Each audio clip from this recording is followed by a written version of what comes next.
Bria, come here, little one. Tonight I'll tell you one everybody knows. A woodcutter, a deer, and a maiden who came down from the sky to bathe in a mountain pool. You've heard it. Everyone has. They tell it as a love story.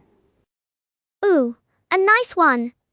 Okay, finally, a nice one. A sky lady and a forest guy and a deer who helps. I love the deer already.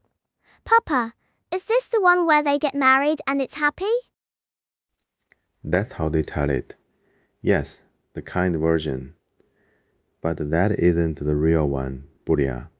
The real one is quieter and sadder, and I think truer. Open the pouch. Let me tell you the one underneath the one you know. Oh no, you did the whisper. You did the sad whisper this time, not the scary one. Okay. Okay, I'm lying down. Tell me the underneath one.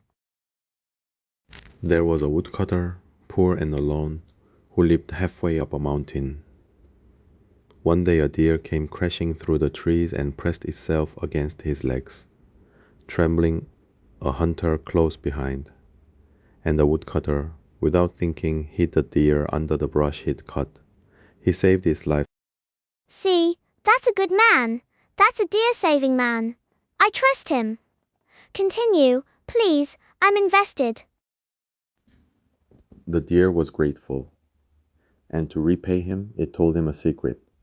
On the night of the full moon, it said, heavenly maidens come down to a pool deep in the mountain, and they take off their robes, their nageot, their feather robes, and they bathe.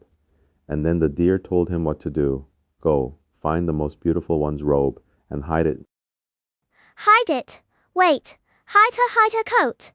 That's the helpful advice. The deer's big plan is, take her stuff? And the deer said one thing more. Without her nageot, she cannot return to the sky. She will have to stay, marry her. But, and here the deer was very careful, do not give the robe back. Not until she has borne you 3 children. Never before 3. Papa, why 3? Why does the deer know the exact number? Why does a deer have a number?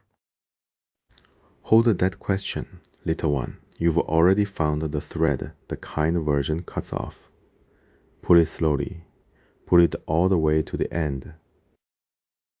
So on the full moon night he climbed to pool, and there they were, maidens, bright as the moon on the water, their feather-robes folded on the grass at the water's edge. And one of them, he could not look away.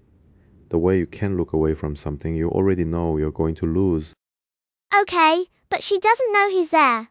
She thinks she's safe. She's just taking a bath under the moon, and she thinks she's safe. He took her nageot from the grass. He folded it small, and he hid it where no one would ever find it. And when the moon began to sink, the others rose into the sky, light as breath, and she could not.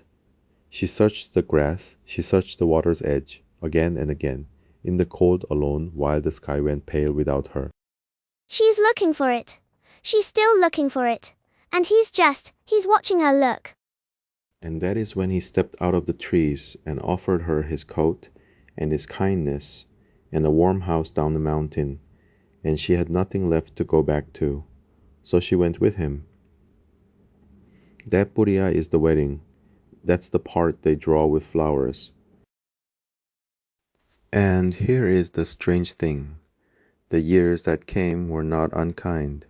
He was gentle to her. He loved her truly in the only way he knew. They had a child and another. The house had warmth in it and laughter and small shoes by the door. Okay, so maybe it turned okay? People can sometimes it turns okay, right, Papa? She has the babies, she has the warm house. She smiled, Buriya. She smiled at her children, and she smiled at him. But every smile went up. Have you ever seen someone smile and look at the sky at the same time? She did that. At the well with the wash in her hands, she would stop and tilt her face up and stay there a moment too long. He thought it was just her way. He never once asked her what she was looking for. She was looking home. The whole time. Every smile was Papa. Every smile was her missing home. Everyone. The kind version calls her his happy wife. The real one knows she was a woman the height of one folded robe away from the sky, and the man who loved her was the one holding it shut. He didn't feel like a thief, little one. That's the saddest part.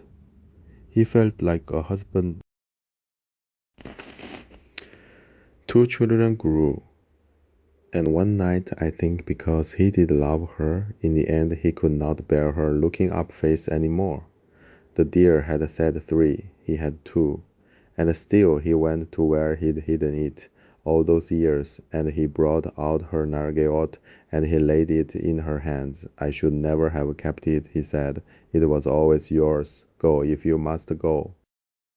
No, no, Papa. But the deer said 3. The deer said wait for 3. He gave it back early. She's gonna, Papa, is she gonna?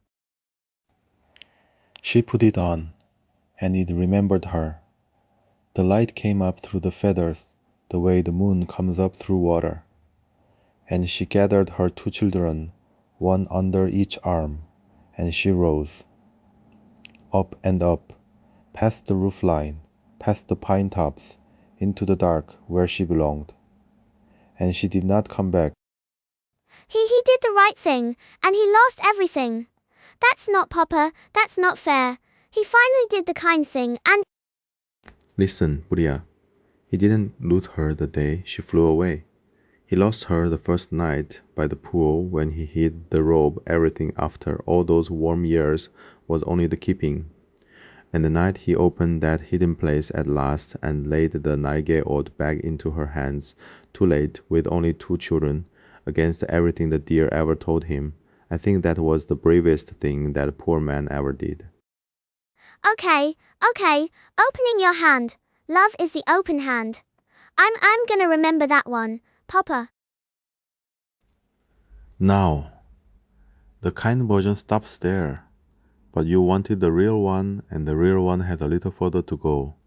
He could not live without them. So he climbed back to the pool, on the full moon, and he called up to the sky, and the maidens, who had pitied her all along, lowered down a turebak, a well bucket on a long rope, the way you'd draw water, except this one drew a man up the night, into the sky, to the home that was hers. And for a little while, they were all together again. Husband, wife, 2 children in the country above the clouds. Wait, that's good. He got a sky blanket? He's in the sky with the babies? Papa, is this the happy part? Is it finally? It was happy, Buria. It truly was. But a man who grew up on the earth has an old mother down there. And he began to miss her, the way his wife had once missed the sky. You see it, don't you, little one? The same longing. Just point it the other way now. Oh no, now he's the one looking down. Now he's the one who can't stop looking home. His wife understood that longing better than anyone alive. So she let him go to visit just once. She gave him a winged horse to carry him down, and she gave him one rule. Only one, do not get off the horse. Whatever happens, do not let your feet touch the ground. Stay on, see your mother, and come back up to us. Don't get off the horse. Easy. I would simply never get off the horse, Papa. That's the easiest rule I've ever heard. Just stay on the horse, my guy. And he flew down, and there was his old mother, weeping with joy to see her son alive. And she said, You are so thin. Let me feed you. I made your favorite, hot patchouk, red bean porridge. Eat it before you go. And he loved her. So he stayed on the horse, and she carried the bowl out to him and lifted it up, and it was too hot. He fumbled it. It spilled across the horse's back. No, the horse. The hot thing on the horse. The horse reared and threw him, and his feet touched the ground. And the winged horse rose without him, up the empty sky, the long rope of the durebak drawn up after it, and the way home closed over like water closing over a stone. And there he stayed, little one, on the earth, with the sky above him holding everyone he loved, his wife, his two children, the home he'd finally found, and he could not climb to it. There was no rope to steal this time. No bucket would come again. There was only the looking up. He's doing it now. The looking up face, the one she used to do. He's doing it. He did it every day, Buriya, until his days were done. And the story says, when at last he died of that longing, his spirit became a small thing that stays on the earth and never stops calling at the sky. You've heard it. Every morning before the light in every village in the country, a rooster, up on the highest post he can find, throat stretched all the way up, calling and calling at a sky that doesn't answer. That's why they look up. The rooster's been looking for them this whole time. Every dawn, little one, he's still up there, calling, and on a clear night, way up high where he can never reach, the old people say you can still see her, a bright thing crossing the dark, two small lights close beside her. All of it, the whole long story, over one narge wood that should have been handed back on the very first night. Now Gayot, give it back on the first night. Open your hand, Papa. Next time the rooster wakes me up, I'm not gonna be mad at him. No, little one. Next time, we'll just let him look. Sleep now, Buriya. The sky's keeping everyone safe up there, and the morning will call the way it always does. Good night.